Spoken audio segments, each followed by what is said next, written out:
একটা জায়গায় গান গাইতে গেছি, আমি রাই জাগো গানটা দিয়ে শুরু করি। গানটা শেষ হয়েছে, সবাই হরিবোল হরিবোল করে উঠেছে। সামনে বসা এক বৃদ্ধ লোক হঠাৎ বলে উঠলো, হিজড়ে কোথাকার। এই একটা। আরেকটা হচ্ছে, আমাকে হঠাৎ, আমি গান গাইছি, একটা আত খাওয়া ভুট্টা ছুঁড়ে মেরেছে।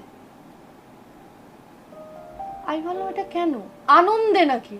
এবার এইগুলো তো ক্যামেরার সামনে আসে না। এবার ক্যামেরার সামনে কোনটা আসে, যে আমি কি রিয়াক্ট করছি, আমি কি বললাম, আমি কাকে ছোট করলাম, এইটা। তারপরে ধর গান গাইতে, আমি তো 8 পরে শাড়ি পরি, গান গাইতে গাইতে ধর কোনো একটা সময় হয়তো শাড়ির আঁচলটা একটু হয়তো খুলে গেল, বা খুলে গেল না, সরে গেল, সেটাকে নিয়ে একটা কথা। ওই তো উনি শাড়ির আঁচল সরিয়ে গান শোনাচ্ছেন।